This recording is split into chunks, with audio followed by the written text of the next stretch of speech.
نحمده ونصلي ونسلم على رسوله الكريم بسم الله الرحمن الرحيم عن أبي هريرة يبلغ به قال إذا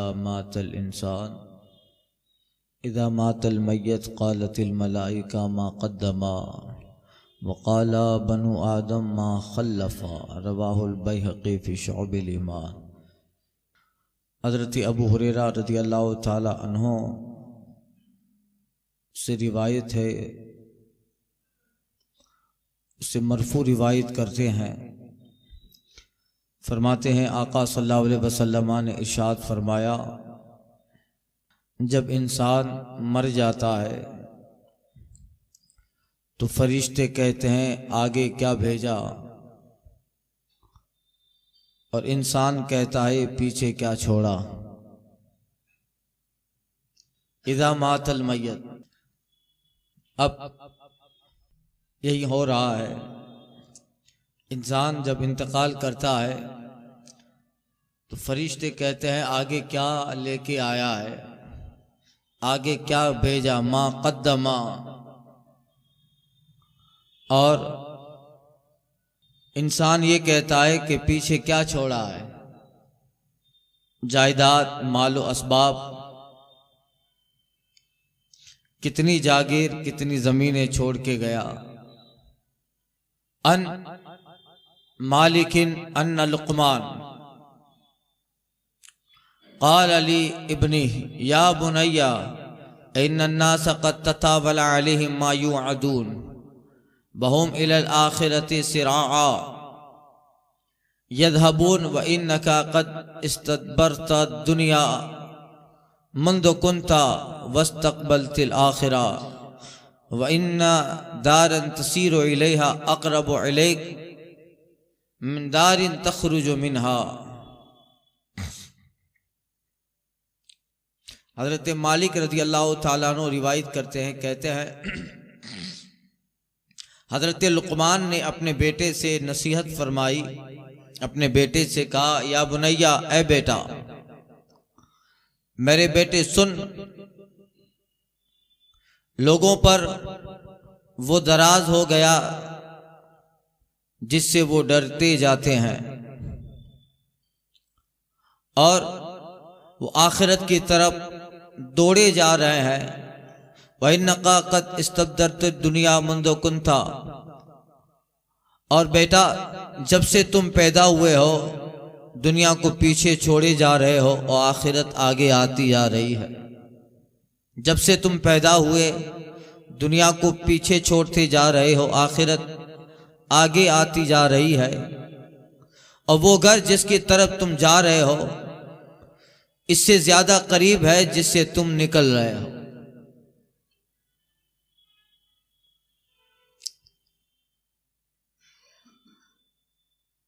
نصیحت کر رہے ہیں حضرت لقمان رضی اللہ تعالیٰ عنہ،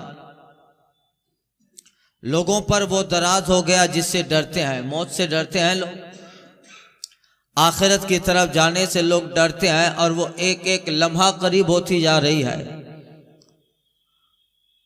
اور جب سے انسان پیدا ہوا ہے ایک ایک سانس دنیا کو پیچھے چھوڑ کر آخرت کے قریب ہوتا جا رہا ہے، اور وہ گھر جس کی طرف تم جا رہے ہو یہ قریب ہے اس سے جس سے تم نکل رہے ہو، یعنی جس مکان میں دنیا میں ہے اس مکان سے وہ آخرت کا مکان قریب ہوتا جا رہا ہے۔ تو پھر نصیحت ہے اور اس میں وعظ ہے یہ کہ تمہیں جس کی طرف بلایا جا رہا ہے، جس کی طرف تم جا رہے ہو اور جس مکان کی طرف تمہیں جانا ہے، تو پھر نصیحت اور واعظ کیا جا رہا ہے کہ اس کی تیاری ہو۔ حضرت لقمان کی بہت ساری نصیحتیں ہیں اور اس کا ذکر قرآن مجید میں ہے، اذ قال لقمان لبنیہ، قرآن مجید میں بھی ہے اور احادیث میں بھی۔ لقمان حکیم حکمت اور دانائیاں جانتے تھے اور بہت ہوشیار، بڑے عقل مند، ان کے تعلق سے کافی روایتیں ہیں، یہ نبی ہیں، ولی ہیں، کیا تھے، خیر وہ ایک الگ بات ہے، مگر بہت بڑے حکیم تھے اور جب بھی بولتے تھے حکمت کی اور دانائی کی باتیں کرتے تھے. زیادہ بولتے نہیں تھے مگر جب بولتے تو بڑی دانائی کی باتیں، عقل مندی کی باتیں کہتے تھے اور ان کی باتیں لوگوں کے دلوں پہ لگ جاتی جس کا تعلق حقیقت سے ہوتا تھا. حضرت لقمان کی نصیحتیں یہ مشہور ہے، سنو.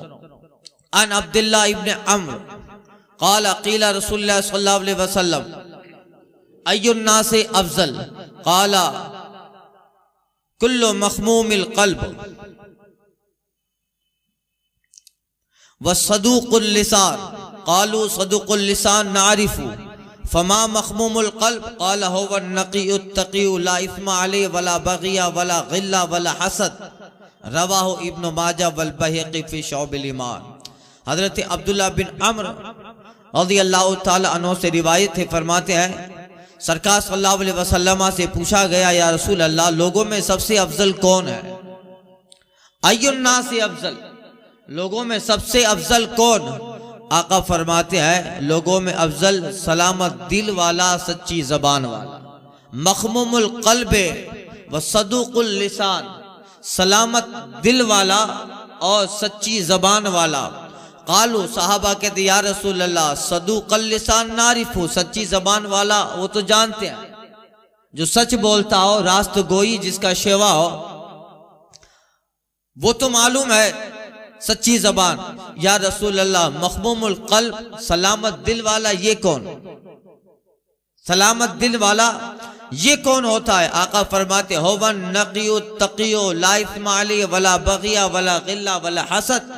آقا فرماتے سلامت دل والا یہ وہ ایسا جو ستھرا ہو، سلامت دل والا ایسا جو ستھرا ہو، جس پہ نہ گناہ ہو، جس میں نہ بغاوت ہو، جس کے دل میں نہ کینہ ہو، نہ کسی سے حسد کرتا ہو، یہ سلامت دل والا.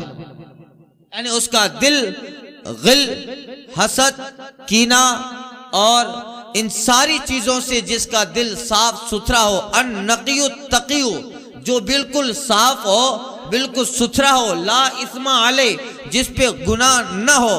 اور ولا بغیہ ولا غلہ ولا حسد، نہ کینہ ہو، نہ بغاوت کسی کے لیے، نہ حسد ہو، نہ اسی طرح کا بیر ہو، جس کا دل ان ساری چیزوں سے پاک ہے. آقا فرماتے وہی سلامت دل والا. یہ لوگوں میں افضل ہے جو سچی زبان والا اور سچے دل والا، سلامت دل والا.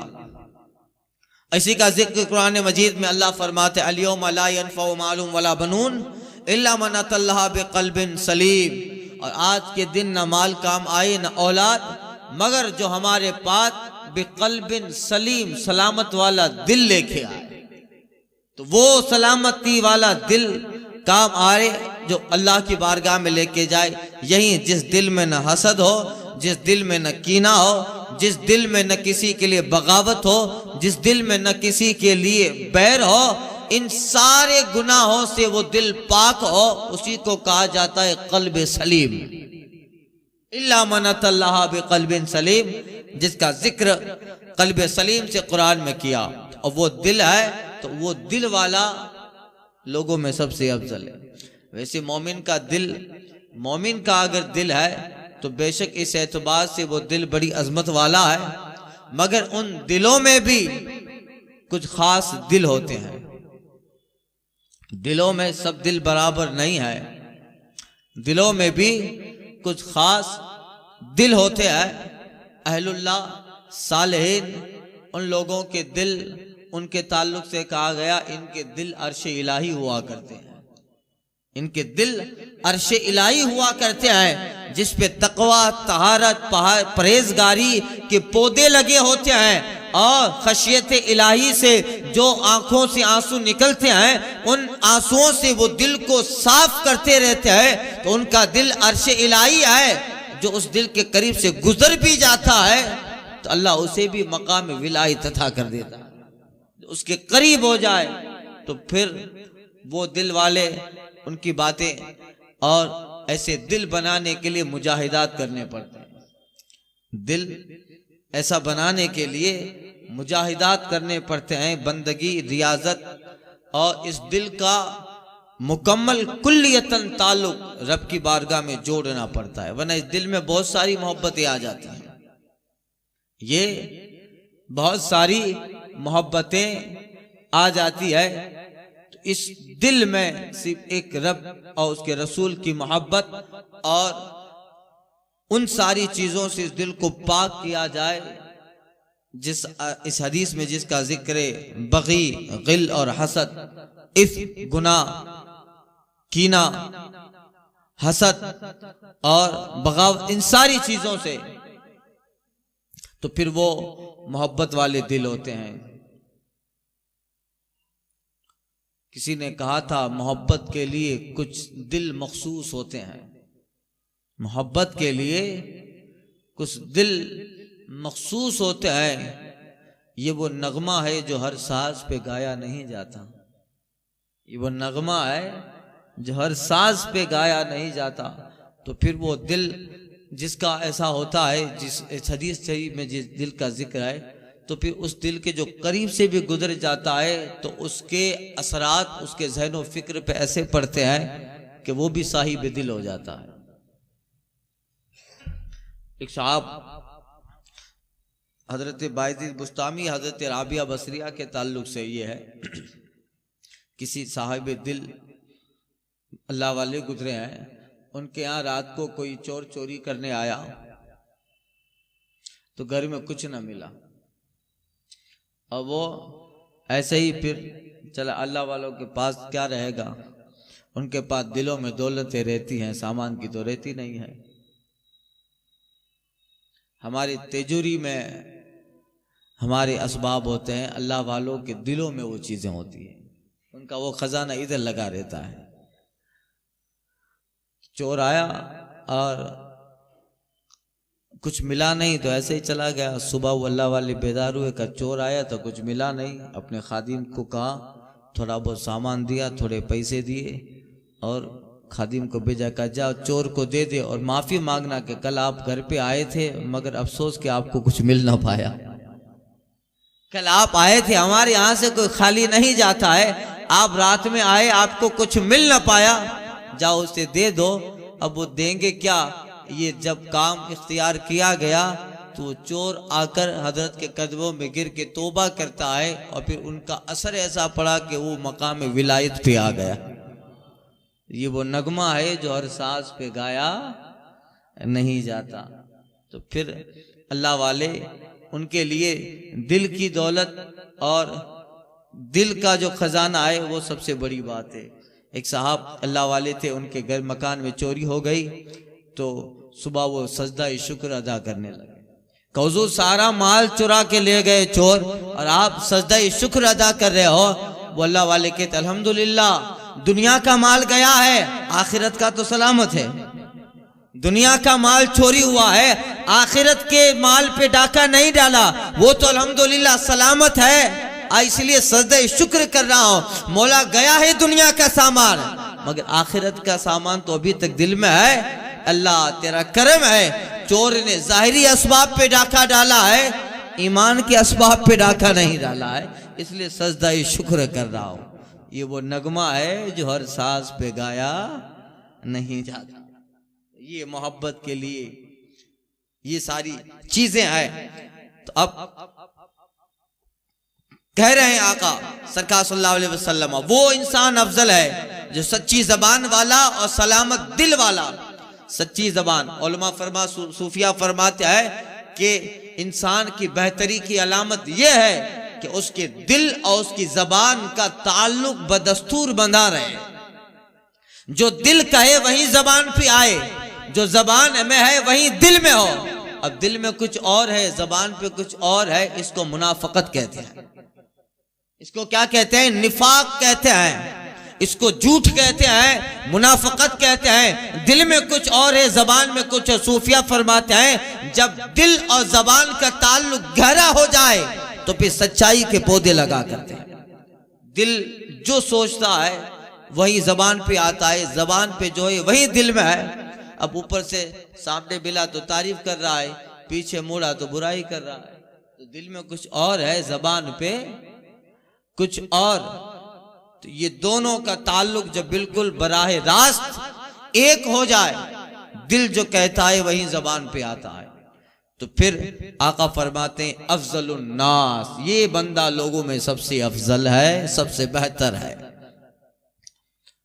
عنہ ان رسول اللہ صلی اللہ علیہ وسلم قال اربعون اذا كنا فيك فلا عليك ما فاتك دنیا حفظ امانت وصدق حدیث وحسن خلیقہ وعفت فی طعمہ۔ آقا صلی اللہ علیہ وسلم ارشاد فرماتے ہیں، انہی سے یعنی عبداللہ بن عمر رضی اللہ تعالی عنہ سے روایت ہے، سرکار صلی اللہ علیہ وسلم نے فرمایا کہ اے بندے، اگر تجھ میں 4 خوبیاں ہو تو کوئی بات نہیں ہے کہ تو دنیا سے مر جائے۔ اگر تجھ میں 4 خوبیاں ہو، فَإِن قَالَ أَرْبَعٌ إِذَا كُنَّا فِيكَ، جب تجھ میں 4 باتیں آ جائیں، 4 خوبیاں آ جائیں تو تجھ پر کچھ نہیں حرج کہ دنیا تجھ سے الگ ہو جائے یا تو دنیا سے الگ ہو جا، کوئی فرق نہیں پڑتا۔ وہ 4 چیزیں کیا ہے؟ آقا فرماتے ہیں حفظ امانت، ایک امانت کی حفاظت، حدیث، اور فرماتے ہیں آقا صدق و حدیث، بات کی سچائی، وحسن خلیقت، اچھی عادتیں، وعفت فی طعامہ، اور کھانے میں پاک دامنی۔ یہ 4 چیزیں تجھ میں ہے تو تجھے غم نہیں ہے دنیا تجھے چھوڑے یا تو دنیا چھوڑ۔ 4 باتیں، 4 چیزیں ہیں۔ امانت داری، یعنی کسی کی امانت ہمارے پاس ہے تو پھر اس کو اسی طرح سے لوٹا دینا۔ امانت کے کئی درجے ہیں۔ ایک امانت وہ ہے کہ کسی صاحب نے ہمارے پاس کچھ مال رکھا ہے اور وہ سفر پہ گیا، وہ امانت ہے، جب وہ لوٹے تو اس کو اس کا مال جس طرح اس نے رکھا تھا لوٹا دینا، یہ ایک امانت ہے۔ امانت کا ایک دوسرا درجہ، ہمارے پڑوس میں ایک صاحب رہتے ہیں، اب جب وہ گھر سے باہر رہے تو پھر اس کے گھر کی حفاظت، یہ بھی امانت داری میں، یہ بھی امانت داری میں ہے۔ اس کے بال بچوں کی طرف، اور وہ جیسا پڑوسی کے لیے سرکار صلی اللہ علیہ وسلم نے فرمایا ہے وہ بھی امانت داری ہے۔ ہمارے پاس میں کوئی خاتون رہتی ہے، کسی پڑوسی ہمارے دوست یا پڑوسی کی بیوی ہے، اس کو جو ہے اسی طرح ہمیشہ کے لیے جو آقا صلی اللہ علیہ وسلم نے ارشاد فرمایا ہے اس کی حفاظت، اسے نہ دیکھنا، یہ بھی امانت داری۔ کسی کی مال پر غلط نظر ڈالنا یہ خلاف امانت ہے۔ اب کسی کی بیوی وہ اسی کی امانت ہے، کسی کی بیوی وہ اس کی امانت ہے، اب اگر کوئی اس پہ نظر ڈالے تو امانت میں خیانت کر رہا ہے، امانت میں خیانت کر رہا ہے، یہ بھی امانت ہے۔ جسم کی امانت یہ ہے اپنے اعضاء کو ڈھانکا جائے، اپنے اعضاء کی حفاظت کی جائے، یہ جسم کی امانت ہے۔ وقت بڑھتا جائے گا اور ہر ایک چیز کی الگ الگ امانت کے شعبے ہوتے جائیں گے۔ مال کی امانت الگ ہے، جسم کی امانت الگ ہے، پڑوس کے لیے ایک امانت ہے۔ حفظ و امانت، امانت داری۔ اور اس حدیث کا ایک دوسری جگہ پہ سرکار صلی اللہ علیہ وسلم نے اس حدیث کا خلاصہ کیا۔ آقا فرماتے اذا غاب عنہا بالہا، جب کسی عورت سے اس کا شوہر دور ہو جائے، حفیظت فرجہا، اپنے جسم کی حفاظت کرے، یہ بھی امانت داری، یہ بھی امانت داری ہے۔ اگر کسی کا شوہر باہر چلا گیا ہے تو پھر اس کی اجازت کے بغیر نہ کبھی غیر محرم سے بات کرنا، نہ اس کا جو حق اس جسم پر ہے اس کو کسی اور کے لیے نمائش کے طور پہ لے آنا لے جانا، یہ بھی امانت داری میں آتا ہے۔ اذا غاب عنہا بالہا، جب اس کا شوہر اس سے دور چلا جائے تو اپنے شوہر کی امانت کی حفاظت کرے، یہ بھی حفظ امانت، یہ بھی حفظ امانت ہے۔ اور وہ شوہر کو جو ناپسند چیز ہو اسے چھوڑ دے، کسی سے بات کرنا، غیر محرم سے باتوں پہ لگے رہنا۔ آج موبائل کا زمانہ، سوشل میڈیا کا زمانہ ہے، روزانہ کے کئی کیسے سے آتے ہیں۔ اور ایک صاحب آ کے کہہ رہے تھے کہ طلاق دینا ہے، میں نے کہا طلاق کی وجہ کیا ہے؟ کہ باپو 2 مرتبہ پکڑ لیا، کسی سے موبائل پہ چیٹ کر رہی تھی، اب تیسری مرتبہ ہوا، اب نہیں سدھرے گی، طلاق دینا۔ یہ بھی امانت میں خیانت ہے۔ یہ بھی ابھی کچھ دنوں پہلے ہی کا واقعہ، ایک صاحب آئے تھے، تو اب وہ بیچارہ رہے گا مزدوری میں، سارا دن وہ کام کاج میں لگا رہتا ہے، اور پھر گھر میں کیا حالات ہیں، یہ ساری نوستیں یہ واٹس ایپ اور سوشل میڈیا سے آ رہی ہے۔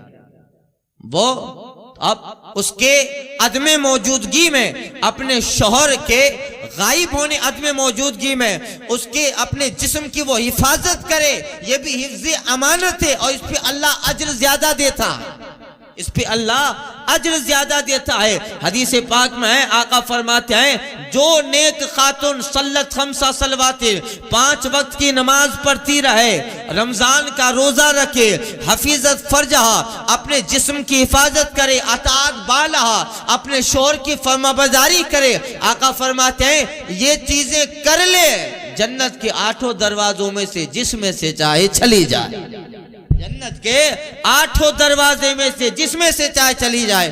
کام کتنا کرنا ہے؟ نماز پڑھنی ہے 5 صلوات 5 وقت کے، رمضان کا روزہ رکھنا ہے، جسم کی حفاظت کرنی ہے، اپنے شوہر کی فرمانبرداری کرے۔ آقا فرماتے ہیں تدخل من ای باب الجنت من تشاء، جنت کے جس دروازے سے چاہے چلی جائے۔ یہ 4 باتیں، یہ بھی حفظ امانت ہے، امانت کی حفاظت کرنا۔ تو امانت کی حفاظت مال ہی میں نہیں ہے، جسم میں بھی ہے، اور اللہ تعالیٰ نے، صوفیہ فرماتے ہیں اللہ نے ہم کو آنکھیں دی ہے، یہ اللہ کی امانت ہے، اللہ نے ہمیں آنکھیں دی ہیں، یہ اللہ کی امانت ہے۔ اب ہم ان آنکھوں کا استعمال وہی کریں جہاں رب نے کہا، جہاں رب نے کہا، اس کا غلط استعمال امانت میں خیانت ہے، اس پاؤں کا غلط استعمال امانت میں خیانت ہے۔ یا حفظ امانت کا ایک بہت بڑا دائرہ ہے، جہاں جاؤ وہاں حفظ امانت کا ایک دائرہ نظر آئے گا، تو اس پہ عمل کرے۔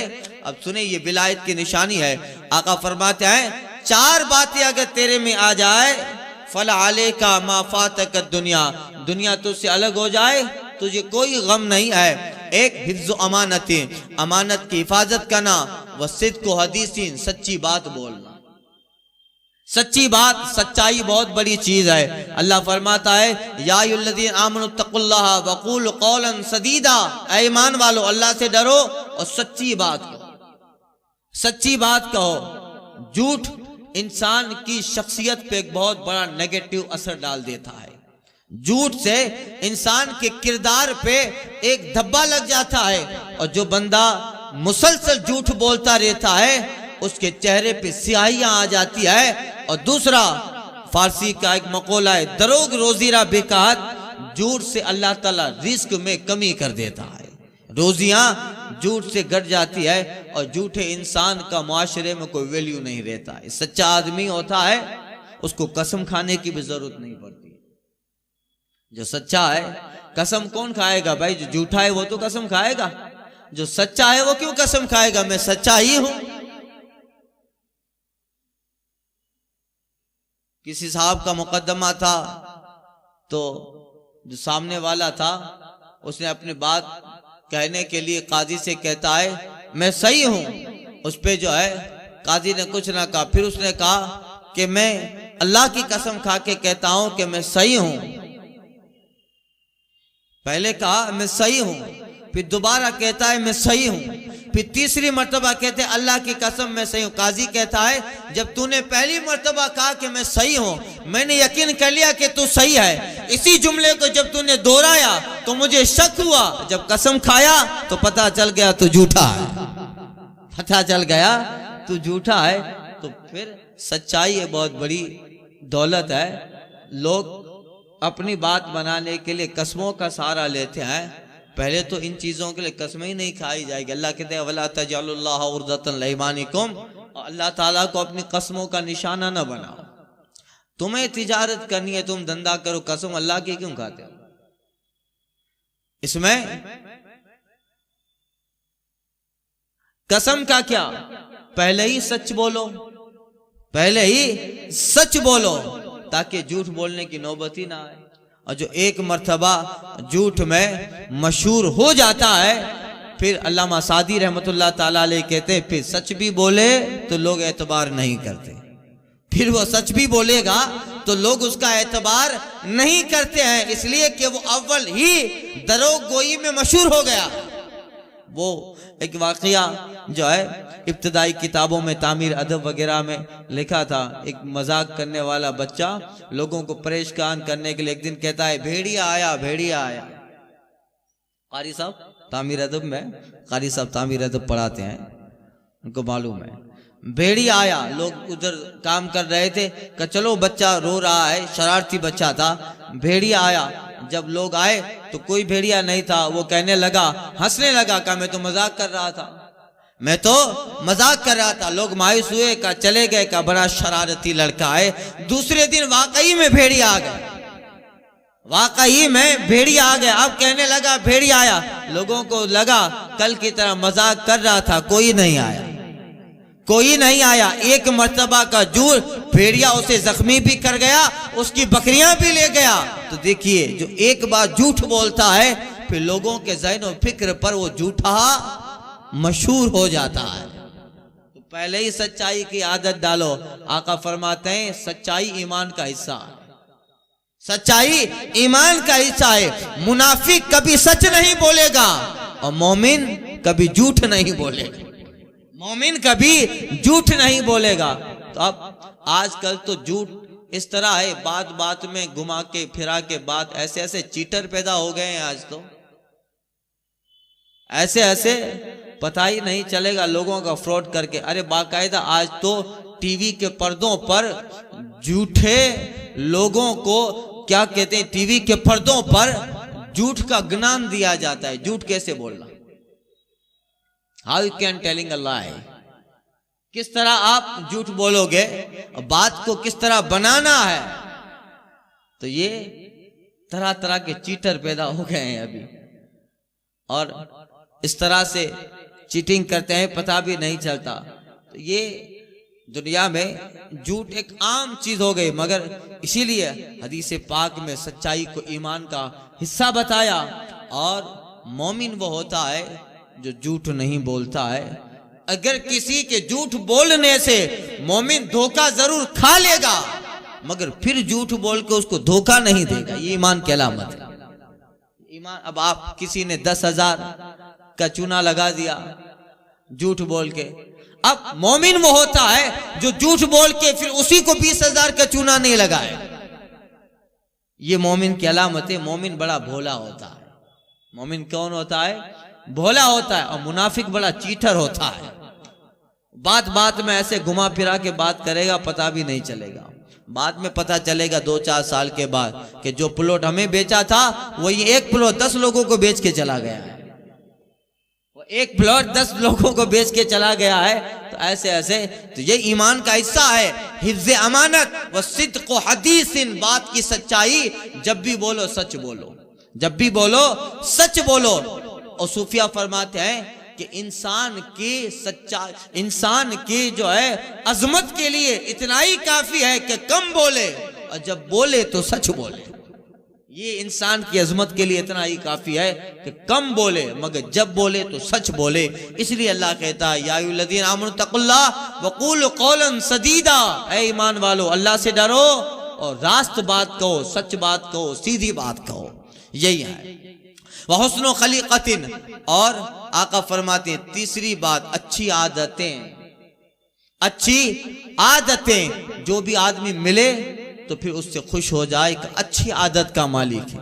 بات بات پہ کسی کو ڈانٹ دیتا ہے، بات بات پہ غصہ کرتا ہے، بات بات پہ جو ہے چلتے چلتے کسی بچے کو لات مار دیا، چلتے چلتے کسی فقیر کو لات مار دیا، جاتے جاتے کسی لاری والے کو جو ہے دھکا دے کے چلا گیا، یہ ایمان کی علامتیں نہیں ہیں۔ حسن و خلیقت، آقا کہتے ہیں ایسی اچھی عادتیں کہ دیکھ کر لوگ اس کی تعریف کرنے لگے، یہ ایمان کا حصہ۔ جاتے جاتے کسی کو بھی ٹھوکر مار دیا، کسی کو بھی گالی دے دی، کسی سے بھی منہ چرا لیا، پھر جب وہ جاتا ہے تو لوگ کہتے ہیں جلدی انہیں جاڑ جائے تو جگہ ودے۔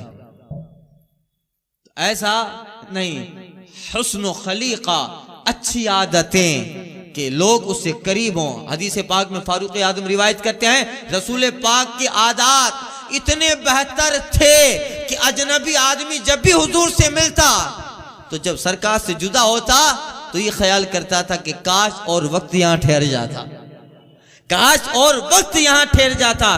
ایک مرتبہ کی رسول پاک کی ملاقات اس طرح اس کے ذہن و فکر پہ اثر کرتی کہ وہ چاہتا ادھر ہی رہ جاؤں، اور وہ کہتا تھا کتنے خلیق ہیں مصطفیٰ، کتنے اچھے ہیں مصطفیٰ، جہاں اتنی سرکار کی پیاری عادتیں تھیں، اتنی بہتر عادتیں تھیں، اجنبی بھی آ جائے تو کبھی بھی نہ چہرے پہ شکن آئے نہ کبھی کچھ، بلکہ سب سے ملاقات، سب سے ملنا ہے، اور اتنی اچھی عادتوں کا مظاہرہ کرتے ہیں۔ ظاہر بات ہے جن کے لیے اللہ نے قرآن میں فرمایا اِنَّكَ لَعَلَىٰ خُلُقٍ عَظِيمٍ، محبوب آپ کو اللہ تعالیٰ نے خلق عظیم پر رکھا، آپ خلق عظیم پر ہو، تو یہ ہے حسن و خلیقہ، اچھی عادتیں۔ چوتھی چیز آقا فرماتے ہیں عفتٌ فی طعامہ، کھانے میں پاک دامنی، کھانے میں پاک دامنی۔ اس سے مراد کھانے میں پاک دامنی کا مطلب یہ ہے ہر کسی قسم کا کھانا نہ کھا لیا جائے، ہر قسم کا کھانا نہ کھایا جائے، پاک کھانا کھایا جائے، حرام کا نہ ہو، یہ مراد پاک دامنی۔ حلال تجارت سے کمایا ہوا جو مال ہے اس سے بنا ہوا کھانا ہو جس میں حرام کا نہ ہو، یہ بھی مراد ہے۔ پاک دامنی کھانا بالکل صاف ہو، غلط کھانا جب اندر چلا جاتا ہے تو پھر عبادتوں پہ اس کا بہت بڑا اثر ہوتا ہے۔ عبادتوں پہ کھانا صاف ہو، ستھرا ہو، اس کے ساتھ حلال ہو، اور اس کے ساتھ یہ بھی ہو جو کھا رہے ہو اس کا تعلق جو حدیث شریف میں آیا ہے، اگر گوشت ہے تو پھر یہ بھی ہونا چاہیے کہ کہاں سے آیا ہے۔ دیکھیے سرکار غریب نواز کا ایک قول ہے، آپ فرماتے ہیں کہ گوشت کا اثر انسان کے جسم پہ ہوتا ہے، گوشت کا اثر انسان کے جسم پہ ہوتا ہے، اور اس کی طرح عادتیں ہوتی ہے۔ عرب والے اونٹ کھاتے ہیں، دیکھیے بڑے غیور ہوتے ہیں، غیرت مند ہوتے ہیں، دشمن کو بھی نہیں بھولتے ہیں، دشمن کو بھی نہیں بھولتے ہیں۔ افریقہ میں لوگ بندر کھاتے ہیں، کودتے ہی رہتے ہیں، کودتے رہتے ہیں، تو یہ ہوتا ہے گوشت کا اثر انسان کے جسم پہ ہوتا ہے۔ اور یہودی عیسائی سور کھاتا ہے، ہمیشہ خواہشات میں بھڑکتا رہتا ہے، ہمیشہ خواہش جلتی رہتی ہے۔ ہم لوگ مرغیاں کھاتے ہیں، چوں چوں کرتے رہتے ہیں، کرنا کچھ نہیں ہے۔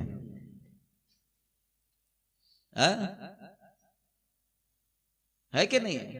ترکی لوگ زمانے میں گھوڑا کھاتے تھے، ابھی تو نہیں آئے، بھی اسلام کا حکم آیا تو ان میں دیکھیے پھر وہ بہادریاں ہوتی تھی، تو پھر ایسا، اور چائنا میں لوگ کتے اور بلیاں کھاتے ہیں، تو دیکھیے اسی طرح سے ان کے سب کام ہے۔ ہم لوگ یہ مرغیاں کھاتے ہیں، چوں چوں چوں چوں کرتے رہیں گے، کرنا کچھ نہیں ہے، سامنے سے کوئی آئے گا مرغی کی طرح بھاگ کے چلے جاتے ہیں۔ تو گوشت غریب نواز کے قول میں بڑا اثر ہے کہ نہیں ہے؟ گوشت کا اثر انسان کی باڈی پہ پڑتا ہے، تو یہی ہے، اس لیے گوشت بھی کھاؤ تو پھر اچھا۔ اور یہ بھی کہ کہاں سے آیا ہے، وہابی نے تو ذبح نہیں کیا، وہابی نے تو وہ گوشت حرام ہو جاتا ہے، ہاں یاد رکھیے گا، وہ گوشت حرام ہے۔ اسلام نے ایک سرشٹ قانون بتایا ہے، تمہارے جسم پہ جب گوشت کا اثر ہے تو گوشت پیور اور شیور ہونا چاہیے، وہ ذبح کرنے والا بھی مومن ہونا چاہیے، پکانے والا بھی مومن ہونا چاہیے، تو پھر گوشت کا اثر انسان کے جسم میں رہے گا۔ اب وہاں کسی کی بھی دکان سے گوشت لے آئے، لیکن دکاندار کا پتہ نہیں چلا وہابی ہے، دیوبندی ہے، اس کا ذبیحہ حلال ہے حرام ہے کیا ہے کچھ معلوم نہیں، بس دسترخوان پہ ہے، سیٹ آئی وہ مال نہ کو وکھار میں کھاتے رہے، پھر کہتا ہے باپو بچے بگڑ گئے، بچے نہیں بگڑے ہیں، تم نے خوراک ایسی کھائی تھی، مرغیوں سے مرغیاں ہی پیدا ہوتی ہیں، مرغیوں سے مرغیاں پیدا ہوگی، مرغی سے کبھی شیر پیدا نہیں ہوگا، تم نے کھایا ایسا تھا تو بچے بھی ایسے ہی ہوئے ہیں۔ تو اثر گوشت کا ہوتا ہے۔ اللہ تعالیٰ جو ہے سچی سمجھ عطا کرے، اور خاص کر گوشت میں یہ خیال رکھا جائے کہ یہ ذبیحہ مسلمان نے ذبح کیا ہے کہ نہیں کیا ہے.